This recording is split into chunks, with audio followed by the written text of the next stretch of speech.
Hey guys, how's it going? It's HelpfulLockPicker here, and the video I have for you today is going to be on the Abus 8380 Rock. This is such a really cool padlock, and it's quickly becoming one of my favorite padlocks in my collection. So what I'm going to do is share with you how you can take it apart and reassemble it, because often when you buy one of these locks, they come without a cylinder, and it's going to come very easily apart, and you might have all of the ball bearings out, the hasp off, and you may not know how to put it back together. So hopefully this will be helpful to someone out there. So the first thing you're going to notice when you see this is just look at how it barely fits in the palm of my hand. Look at the shackle. This thing is just incredibly large, but it is really cool, and I'm so thankful to own one.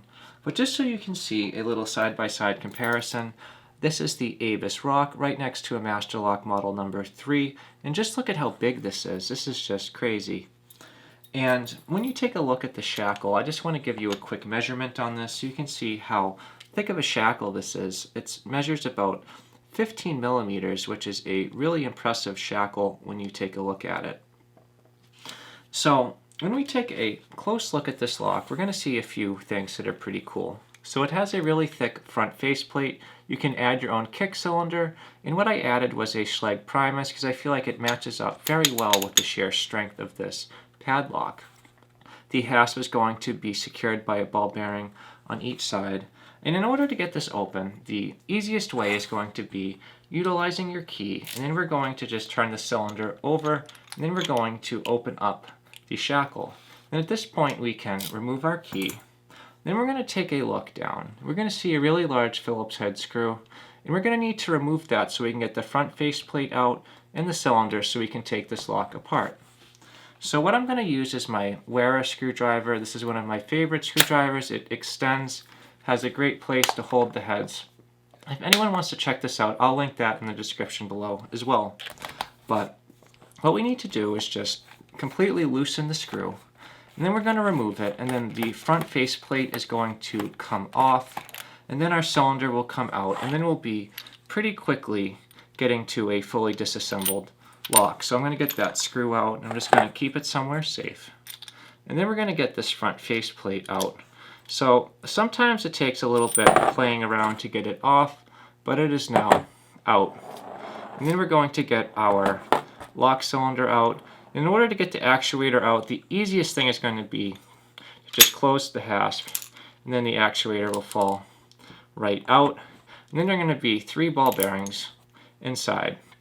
So once you have your 3 ball bearings out, nothing's going to be holding the hasp in place, and you're going to be able to completely remove it.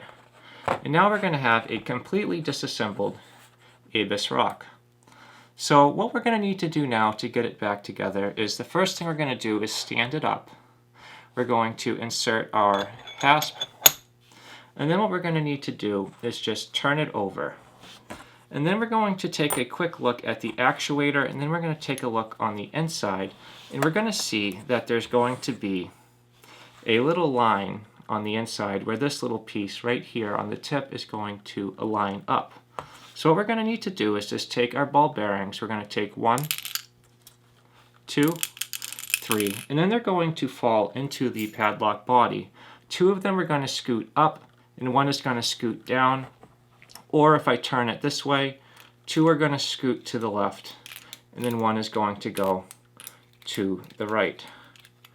So what we need to do is just get our ball bearings put into place, and then we're going to be able to put our actuator in. So now that I have the ball bearings in place, you're just going to need to be very careful to hold this so that they do not roll around. So I'm going to align the tip of this actuator up with that little tip that I showed you on the inside, so I'm just going to drop it straight down. Then I'm going to take my pick and try to align it, but I just heard my ball bearings shuffle around, so now I'm going to remove the actuator, and we're going to try one more time to hold these in a way where it's going to hold the padlock level enough so that the ball bearings are not going to roll around. So this is a little bit of a tricky thing to do, and this is going to take the most time when it comes to putting this lock back together. But you just need to have a steady hand and a little bit of patience. But once you get the actuator seated correctly, you're going to have your hardest part done, and then the lock is going to be nearly fully assembled. So I'm going to drop this actuator down. I'm going to just wiggle it a little bit. And I see that one of the ball bearings has now moved. And this is something that's just going to take a little bit of practice. This is certainly something that is harder to do when you're filming it, so bear with me for just 1 second and we will get this in. So now you can see that that is fully seated all the way down, and that little notch is going to align perfectly. So the next step is going to be to take your cylinder. So when you want to have a cylinder, you're going to need to have an appropriate tailpiece that's going to interact with the actuator. This tailpiece here came from one of the ABUS conversion kits where you can convert a kick cylinder to one of the 83 padlocks. On this lock, I do not need to have the housing because it is self-integrated with the front plate here. But if you do buy one of those, and I can show you where you can get them, what you're going to do is put that on and you're going to drop your cylinder straight down. Then you're going to put your front faceplate on. And one of the most important things you always need to do is make sure the key is going to open the lock before you put the screw in, because you need to be very sure that you're not going to lock yourself out of your lock. So what I'm going to do now is just insert my key. I'm going to turn.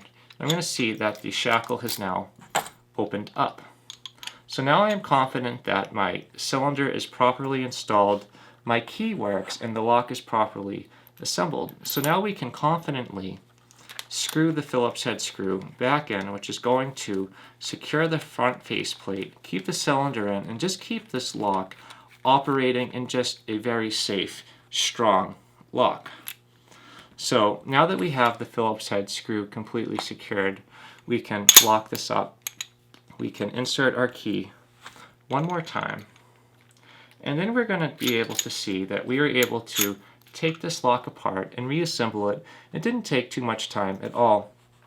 I really hope that someone finds this video very helpful. There is not a lot of information out on reassembling this. When I first got this, I wasn't able to find too many great resources, so I'm really glad to be able to be helpful to someone that may need this video in the future.